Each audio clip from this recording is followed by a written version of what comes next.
저는 흥미를 가지게 된 이유는 돈이 사회의 그 금융이라는 게 혈맥과 같은 거고 이 시스템을 저는 이해를 하고 싶었던 거예요. 스타트업 대표들도 결국에 성장을 하면 투자를 받거나 대출을 받거나 어떤 이제 금융과 친숙해질 수밖에 없어요. 그런데 5천만 원 전 재산을 남친이 다 투자를 했다. 네. 그래서 이 사람하고 지금 결별을 해야 되냐. 근데 그거 계속 가지고 있었으면 오조다. 이러면서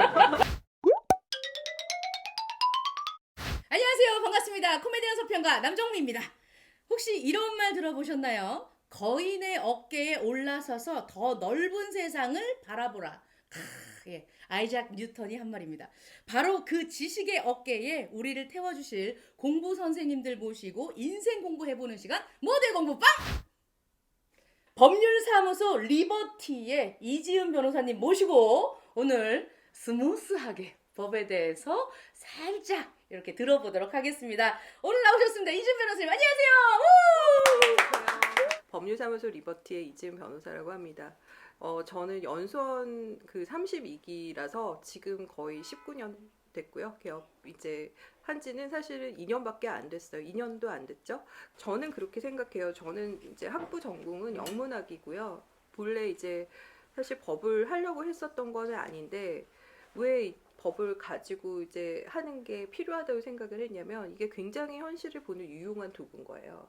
왜냐하면 사회 현상을 풀어가는 시각에 있어서 이게 결론을 줄 수가 있는 게 법이거든요. 왜냐하면 자기가 철학이나 어떤 인문학적인 그 질문을 던지면 그 답이 굉장히 추상적인 답을 또 하면은 또 다른 의문이 생겨요. 저는 그래서 이게 굉장히 이게 뭐라 그러지? 루폴 같이 계속 이게 끊임없이 너무 저를 막 이렇게 공부를 하면 할수록 너무 힘든 거예요. 마음도 막 이게 뭔가 이렇게 이걸 계속 파는 방향성에 대해서 너무 이제 들어가다 보면 막 이렇게 복잡해지잖아요. 맞아요. 그래서 답을 좀 찾는 거에서 실용적인 도구로서 법이 이 체계가 또 있다는 현실에 있고 이거를 따라서 사람들이 당면한 문제를 해결하는 어떠한 굉장히 유용한 로직이 되는 거예요.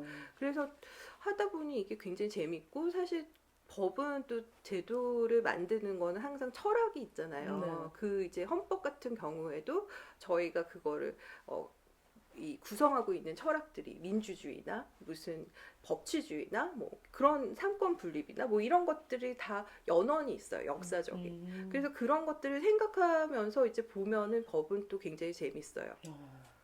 그러니까 딱 떨어지는 게 좋아서 이제 법이 네. 법이 제일 쉬웠어요라고 공부를 시작하신 거네요.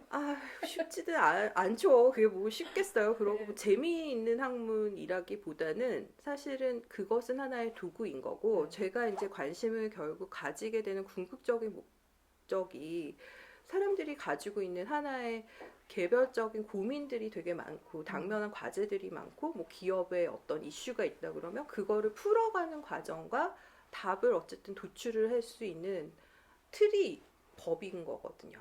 태평양이라는 데서 이제 출발을 해서 또 다양한 금융기관에서 주로 이제 사내 변호사로 많이 일을 했었고요. 저는 흥미를 가지게 된 이유는 돈이 사회의 그 금융이라는 게 혈맥과 같은 거고 이 시스템을 저는 이해를 하고 싶었던 거예요. 그래서 그게 궁금했던 거예요. 우리 금융 역사를 보면은 은행이 옛날에는 이제 조상제한서라고 하는 이제 약칭으로 불리는 5대 은행들이 있었어요. 조흥은행, 조은행, 한일은행, 제일은행, 상업은행, 서울은행. 그런데 지금 그 은행들이 IMF 위기를 이제 겪고 이제 구조조정을 통해서 다 인수합병이 돼서 지금 이제 사라진 은행들이에요. 그때는 이자가 굉장히 높았잖아요. 저희가 어렸을 때는 이자가 굉장히 뭐 20%도 되고 막 이렇게 높을 때가 있었어요. 네. 그래서 저금만 해도 잘 살고 막 이런 시절을 맞아요. 그때를 말하는 거예요. 맞아요. 그래서 그때는 이제 특별히 리스크라는 거에 은행들이 생각을 하지를 않고 그냥 이렇게 대출만 해줘도 잘 이렇게 하는데 문제는 그런 금융위기가 글로벌 이제 외화 그 수급을 잘 못 맞춰가지고 생기고 외생적인 충격을 딱 받다 보니까 기업도 무너지면 은행이 무너지는 거죠. 그래서 이제 구조 조정을 하고 IMF 관리를 받다 보니까 뭐 완전히 금융산업이 재편이 됐습니다. 그러면 일단 그 막 엎어지고 다시 또 재생산되고 재성돼서 다시 또 다른 회사랑 합병이 되고 하는 그 모든 과정에 다 법이라는 게 들어갈 텐데 네. 그럼 이준 변호사님께서는 다 그 법을 다 아시는 거네요? 아니요, 저가 어떻게 이걸 누워서 하세요. 괜찮아요. 편하게. 어떻게 예. 다 알겠어요? 그런데 이제 그때 IMF가 사실은 저희에게 그 법 체계에 있어서는 굉장히 큰 어쨌든 변화의 동인을 주기는 했어요. 저희가 그 선진국의 기준에서 글로벌 스탠다드에서 볼 때 이제 부족했던 부분들이 있었던 거예요. 네. 그런 이제 금융기관의 리스크 관리와 관련된 것들과 그 다음에 이제 상법상의 일반적인 기업이 갖추어야 할, 그러니까 저희가 이제 기업은 이제 대기업 같은 경우에는 증권시장에 상장된 기업들이 많잖아요. 네. 그러면 이제 증권시장에서 투자하는 투자자의 입장에서 이 기업이 잘 운영이 되고 수익을 잘 내고 하는 거에 대한 정보를 가지고 이게 주가에 영향이 미쳐지니까 그게 투명하게 정보에 대한 공개와 그다음에 회계를 잘 관리를 투명하게 해야지만 그걸 믿고서 투자를 하잖아요. 그렇죠. 그런 것들에 대한 이제 기준도 좀 이제 높이 투명성이나 지배 구조라고 하는 이제 이사회나 그런 이제 의사결정 구조에 있어서 막 총수들이 야 이거 빨리 이거 해줘 막 이렇게 하는 거로 운영이 불투명하게 되지 않고 이사회 혹은 이제 주주총회의 그 절차들이 법에 규정이 돼 있잖아요. 그래서 그런 것들을 선진국 수준으로 좀 높여서 하도록 하는 여러 가지 권고 사항들이 있었어요. 법에 대해서 알고 있거나 이런 많은 정보들 그리고 허투루 생각했었던 사람들 때문에 피해본 게 너무 많다는 생각이 드네요. 사실은 저희가 지금도 어떻게 보면은 이런 IMF에서 요구를 했던 수준의 기업의 투명성이나 지배구조와 관련된 제도들 그리고 도산법제나 이런 것들이 금융인재기관의 운영이나 그런 것들이 어떻게 보면은 그게 그 수준의 조금 이제 가다가 방향이 주춤해지고 이루어지지 못한 것들이 조금 개혁적인 과제들이 있다고 저는 생각이 들어요. 그래서 제대로 된 자본시장이 발전을 하는 단계에서 저희가 약간 그 외생적인 충격에 따라서 저희가 이제 빨리빨리 발전을 할 수는 있었지만 사실 아직도 지금 이제 뭐 동학개미도 나오고 증권 투자 많이 관심들이 있으신데 그런 부분에 투자자들이 정확하게 판단을 할 수 있고 장기 투자를 정말 생각하면서 할 수 있는 정보의 그 것들과 그다음에 이런 것들이 이제 사실은 기업 내부에서 적법한 절차에 따라서 의사결정이 이루어지고 어떤 이제 신뢰를 가지고서 투자를 할 수 있는 환경이 되기에는 아직도 조금 많이 부족한 점들이 있잖아요. 네. 라임 사태, 옵티머스 사태 뭐 이런 것들이 이제 저희 작년부터 굉장히 이슈가 많았고 그런 것들이 이제 하나하나 저희가 처한 현실인 거죠.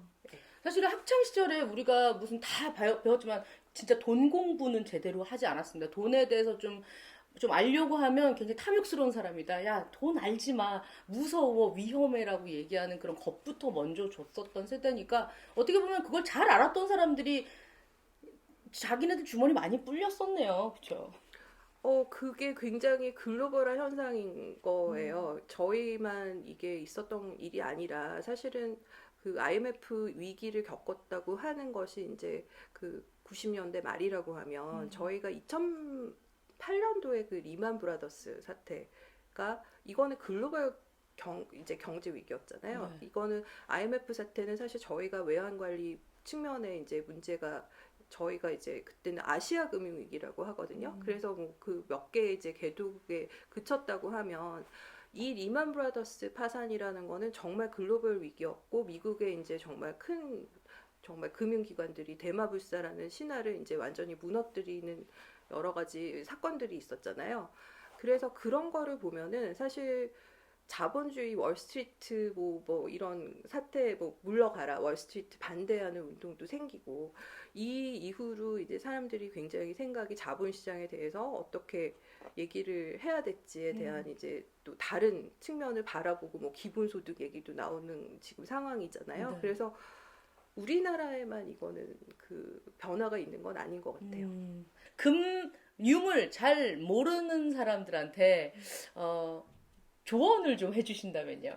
제가 좀 안타까운 게 진짜 기업하시는 분들이 본인들이 이제 금융을 꼭 알아야 된다고 생각을 해요. 왜냐면 스타트업 대표들도 결국에 성장을 하면 투자를 받거나 대출을 받거나 어떤 이제 금융과 친숙해질 수밖에 없어요.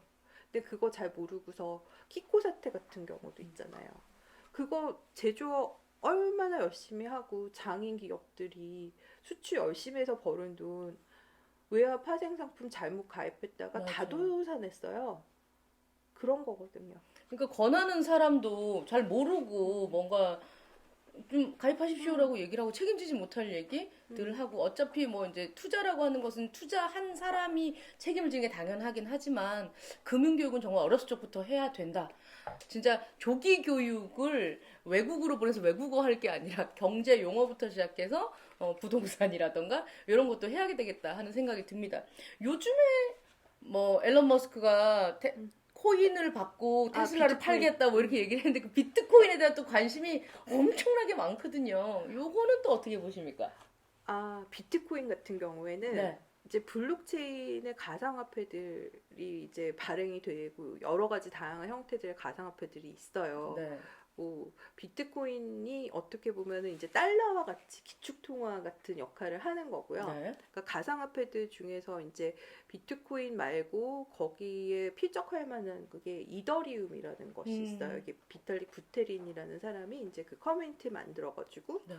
이거가 이제 스마트 컨트랙트라고 요즘에 얘기를 하는 어떤 조건이 이제 로직이 있어요. 그게 성취가 되면은 자동으로 이제 매도가 되건지 이게 계약에 따라서 실행이 그냥 되는 거예요. 알고리즘에 따라서 그거를 이제 만드는 프레임에 제일 많이 이더리움 기반으로 사용이 되거든요.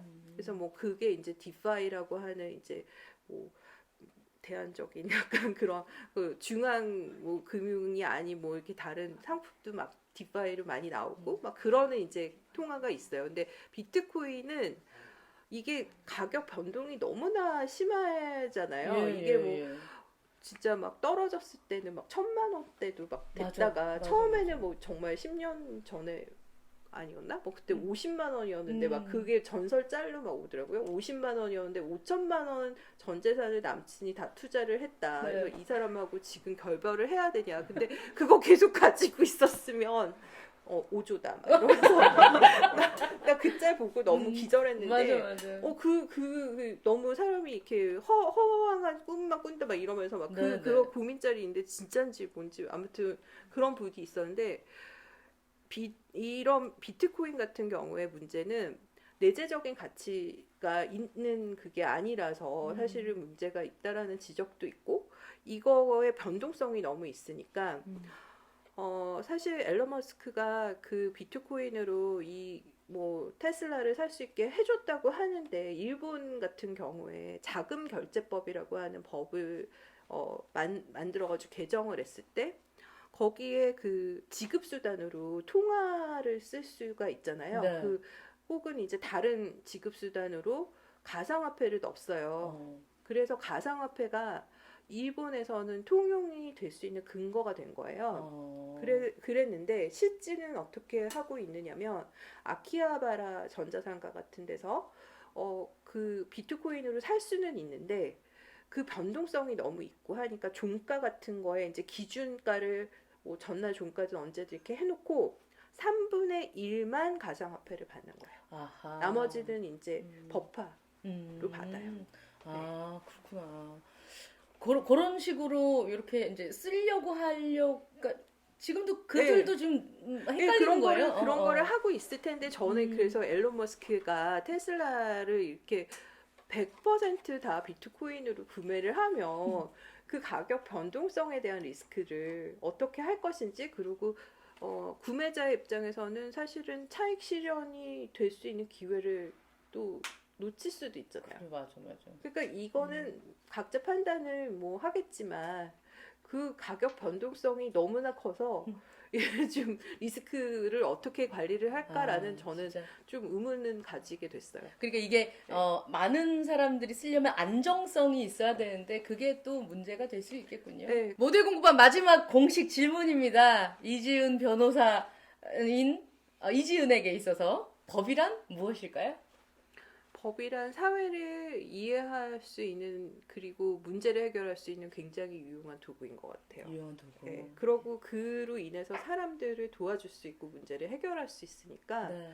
저는 굉장히 법이라는 것에 대해서 감사하고 있습니다. 네. 앞으로도 이지은 변호사의 많은 활약 부탁드리도록 하겠습니다. 오늘 함께 해주셔서 감사합니다. 감사합니다. 네. 어렵다, 딱딱하다 생각했었던 법, 우리 이지은 변호사 만나서 정말 말랑말랑하게 한번 쉬어가면서 알아가는 시간 가졌습니다. 따뜻한 시간, 법이란 게 공부해보니 굉장히 중요하고 또 굉장히 훌륭한 도구구나 하는 생각도 했어요. 코로나 시대 방콕족을 위한 인생 공부 프로젝트 모델 공부방! 예. 함께 해주신 이지은 변호사님께 다시 한번 감사의 말씀드리고요. 오늘 공부가 마음에 드셨다면 댓글과 구독 잊지 마세요. 다음에도 재밌는 공부 가지고 오겠습니다. 여러분 고맙습니다. 안녕! 감사합니다.